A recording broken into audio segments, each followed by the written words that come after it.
নমস্কার বন্ধুরা, রূপালিস ফ্যাক্ট জোনে সবাইকে স্বাগত। হিন্দু ধর্মাবলম্বীদের একটি গুরুত্বপূর্ণ উৎসব অক্ষয় তৃতীয়া। বৈশাখ মাসের শুক্লপক্ষের তৃতীয়া তিথিতে অক্ষয় তৃতীয়ার পুজো করা হয়। যে কোনো কাজ সম্পন্ন করার জন্য এই দিনটিকে অত্যন্ত শুভ বলে মনে করা হয়।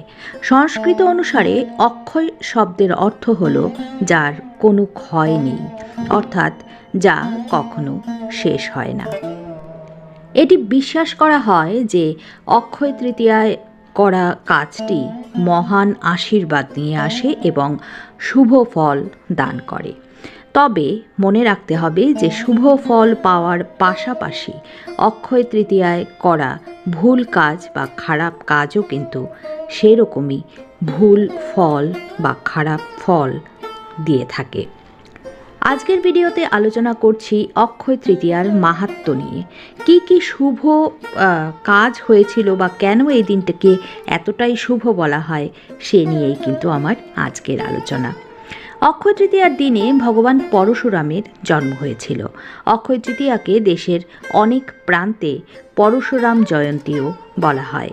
ভক্তদের বিশ্বাস এই দিন জন্মেছিলেন বিষ্ণুর ষষ্ঠ অবতার পরশুরাম।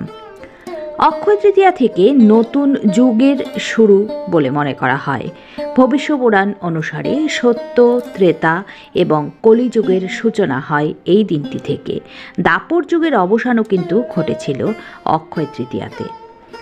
পুরাণ অনুযায়ী এই বিশেষ তিথিতেই সুদামা তার বাল্য বন্ধু শ্রীকৃষ্ণকে অন্নভোগ দান করেছিলেন, যার পরিবর্তে শ্রীকৃষ্ণ তার এই প্রিয় সখাকে সুখ ও সমৃদ্ধিতে ভরিয়ে দিয়েছিলেন।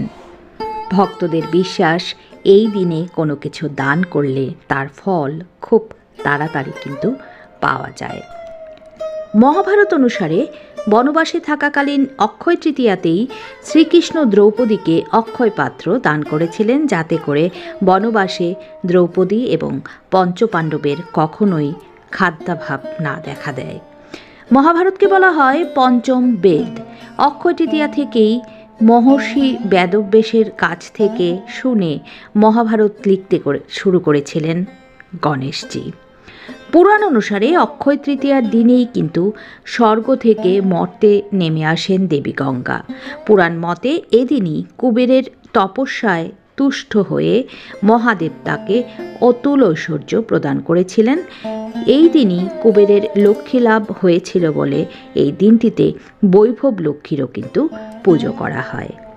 এই অক্ষয় তৃতীয়া থেকেই কিন্তু পুরীতে জগন্নাথের রথযাত্রার জন্য রথ তৈরির কাজটি শুরু করা হয়। পুরীর জগন্নাথ ধামে এদিন থেকেই ধুমধাম করে শুরু হয় চন্দন যাত্রা উৎসব, যা নাকি টানা 21 দিন ধরে চলে। চারধাম যাত্রাও কিন্তু শুরু হয় এই অক্ষয় তৃতীয়া দিনটি থেকে। এদিন থেকেই খুলে যায় চারধামের অন্যতম বদ্রীনাথ মন্দিরের দরজা। তার সঙ্গে এই অক্ষয় তৃতীয়া দিনেই মথুরায় বাঁকে বিহারীর দর্শন পাওয়া যায়। সারা বছর পোশাকের আড়ালে ঢাকা থাকেন বাঁকে বিহারী।